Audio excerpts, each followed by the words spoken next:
Ona, yaxshiyam baxtingga qizing bor ekan. Biz o'g'illaring juda bemehr bo'ldik. Kundagar 100 bora chaqirsang bizni, oyda bir bor arang yoningga keldik. Ona, yaxshiyam baxtingga qizing bor ekan.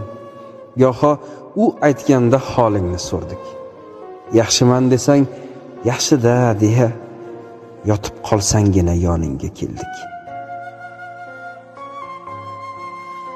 Ona, yaxshiyam baxtingga qizing bor ekan.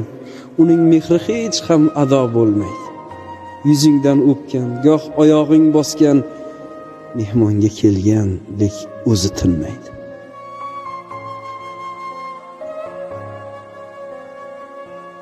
Ko'zimga yosh keldi. Uyalib ketdim. Sen uchun vaqt topib suhbat qurmabman. Xotinning ko'ngliga qarabman, lek nima yeysiz ona deb so'rab qo'ymabman. Qara, qizingning yuzida tabassum, lek ko'nglida dardi bilinib kelgan.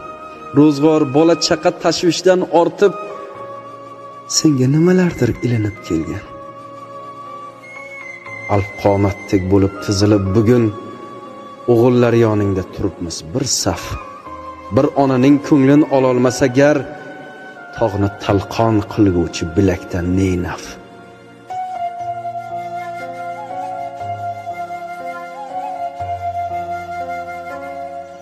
Ona, yaxshiyam baxtingga qizing bor ekan. Alloh ro'yob qilsin nolalarni. Aslida shu qizing ushlab turibdi oqibatning so'nggi tolalarini. Singling bo'lgani ham katta baxt ekan. U bilan goh yarim ko'ngling to'larkan. Yigit beli baquvvat bo'lgani bilan qizning mehri oldida ojiz qolarkan. Ona, yaxshiyam baxtingga qizing bor ekan.